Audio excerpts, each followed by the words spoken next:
मैं अगर डिफेंस की बात करूं, रक्षा क्षेत्र की बात करूं, पहले से हम छोटी छोटी चीज़ें, गोली बारूद बंदूक, छोटी छोटी चीज़ें, ये सारी चीज़ें बाहर से लाते थे। इस समय आत्मनिर्भर भारत में जो माननीय प्रधानमंत्री जी ने एक बीड़ा उठाया है, डिफेंस सेक्टर में काफ़ी प्रोग्रेस हमने करी है। अभी देखिए 310 आइटम्स हमने जो आत्मनिर्भर के अंतर्गत बाहर से बैन कर दिए, यहीं बनाएंगे, वो हमारी उपलब्धि है। किसी ने सोचा ही नहीं आज तक। ये तो प्रधानमंत्री जी का विजन है, जो उन्होंने इतना अच्छा कॉन्सेप्ट दिया कि आत्मनिर्भर बनो, अपने पैरों पर खड़े हो। तो आज हम लोग 310 आइटम बाहर से नहीं मंगाएंगे, जिसमें अरबों रुपए हम आज तक देते रहे। इतना ही नहीं, अभी सिपरी नाम की एक संस्था है, वो आर्मी का साजो सामान किसने बनाया, कैसा बनाया, और कौन ऐसे देश हैं जो विदेशों को सप्लाई करने लायक हो गए हैं, कर रहे हैं, टॉप देश कौन है। 2020 में सर्वे करी तो पहली बार 25 देश जो टॉप देश आए, उनमें भारत भी एक देश आया। पहले कभी नहीं हुआ। ये अचीवमेंट है हमारा।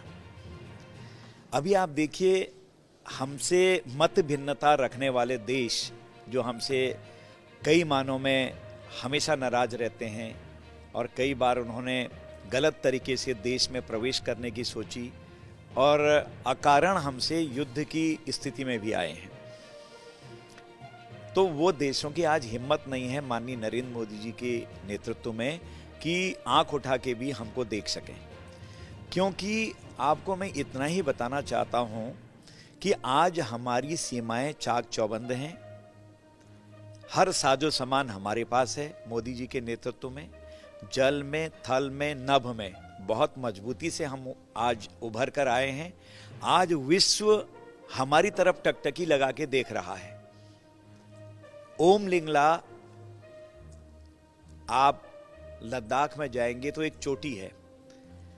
चाइना तो मैदान से आ रहा था ऐसे, लेकिन हम नीचे से चढ़ के उसकी बराबरी में यूं खड़े हो गए हैं। आज वहां का ऑक्सीजन लेवल आ जाता है 50 करीब 50।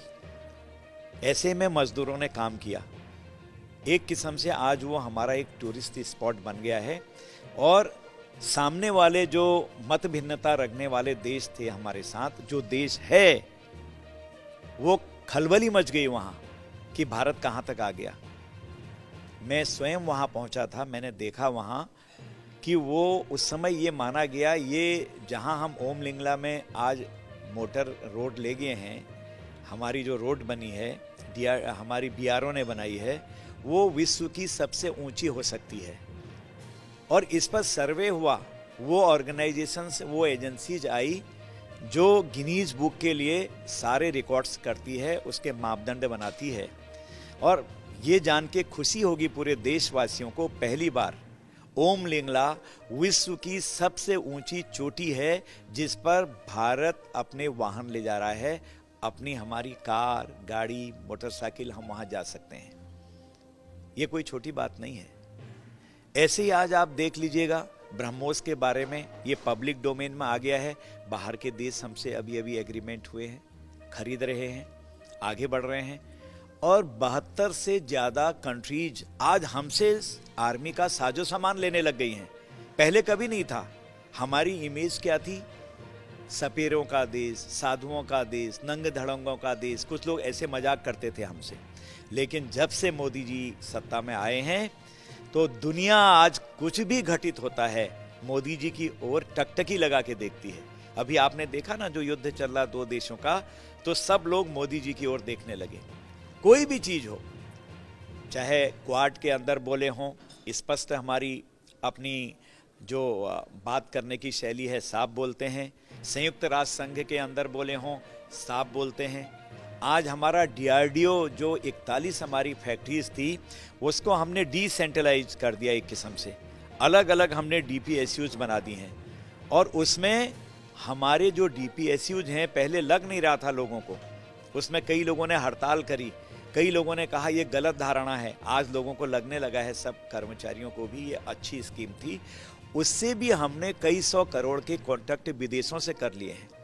इस तरह से हर क्षेत्र में आगे बढ़ रहे हैं आज हम। मैं सिर्फ डिपार्टमेंट की बात कर रहा हूं। और तो और भुखमरी जो विश्व में आई है इस समय, एक समय ऐसा था हम गेहूं बाहर से मंगाते थे। कई लोग बच्चे होंगे, ज्ञात नहीं होगा, हम छोटे छोटे थे, हमको याद आती है। बुजुर्गों को आज भी बताएंगे आपको। आज हम बाहर को अपना अनाज भेजने की स्थिति में हैं, भेज रहे हैं कई जगह। ये स्थिति मोदी जी के नेतृत्व के कारण ही हुई है। मैं डिफेंस की बात बताई है। आज हमने हेलिना नाम की अभी एक रॉकेट लॉन्चर बनाया है और वो भी अपने हेलीकॉप्टर से किया है। Anti tank guided missile, Helina उसका नाम है। अभी 20 दिन भी नहीं हुए हैं, इतने बड़े काम कर रहे हैं। इसीलिए तो विपक्ष के पैर की मिट्टी खिसकने लग गई है, तलवे खिसकने लग गए हैं कि आखिर 7 साल में मोदी जी ने कायाकल्प कर दिया है। इसीलिए तो विपक्ष आज आपने देखा है हिट एंड रन, मारो और भागो, इस पॉलिसी पर है। तो इस तरह से बहुत तेज गति से हम बढ़ रहे हैं और बहुत तेजी से आगे बढ़ रहे हैं। टूरिज्म में भी आज हम बॉर्डर टूरिज्म, हॉल्टी टूरिज्म और आपका जो वाटर टूरिज्म आपने देखा है, जंगल टूरिज्म, कई प्रकार के टूरिज्म जो हैं उस पर हम लोग कर रहे हैं, आज बड़ी तेजी से काम कर रहे हैं। और नॉर्थ ईस्ट जहां खतरा था, लोग जाते नहीं थे, डरते थे जहां जाने के लिए, आज मोदी जी ने जब से कहा कि सब लोग जाइए, मैं तो 3-4 चक्कर जाके आ गया हूं, अभी बांग्लादेश की सीमा तक भी गया हूं, डुबरी गांव में। आप देखेंगे कि वहां अमन चैन है, कोई डर परवाह नहीं है। हम बाई रोड गए आते समय, तो बाई रोड आए तो कई लोगों ने कहा कि यहाँ पहले से आतंकवाद हुआ करता था, लेकिन आज शांति थी, कहीं कोई परेशानी नहीं आई। देखिए जो चारधाम यात्रा इस समय हुई है, चारधाम यात्रा के अंतर्गत इतने पर्यटक हमारे वहां आए हैं, धार्मिक पर्यटक, श्रद्धालु इतने आए हैं, इससे पहले कभी नहीं आए। व्यवस्था चरमरा गई। 32,000 लोग, 26,000 लोग एक दिन में जा रहे हैं, जबकि 8,000 की कैपेसिटी है, 6,000 की कैपेसिटी है। तो इस तरह से मोदी जी के नेतृत्व में सारे विभाग, मैं तो सिर्फ आपने मेरे ही विभाग के बारे में पूछा, अगर आप पूछना चाहें कि सारे विभाग के बारे में बताइए तो मैं हर एक के बारे में बता सकता हूं कि कितने आगे हम बढ़ गए हैं। आज हमारा सम्मान कहां चले गया है। विश्व ने जो ऑर्गेनाइजेशन से हैं, अन्य लोगों ने जो रेटिंग दी है, माननीय मोदी जी को पहली बार नंबर 1 पर रखा और आज दोबारा रेटिंग में वो नंबर 1 पर आ गए हैं। जो अपने को विश्व बहुत बड़े समझते थे वो सब पीछे चले गए हैं। काफ़ी प्रोग्रेस हो रही है और 25 साल में हम ग्लोबल लीडर बन जाएंगे, जो हमने आगे का लक्ष्य रखा है। हमारे चैनल को लाइक, शेयर और सब्सक्राइब जरूर करें और नई अपडेट्स के लिए बेल आइकन दबाना ना भूलें।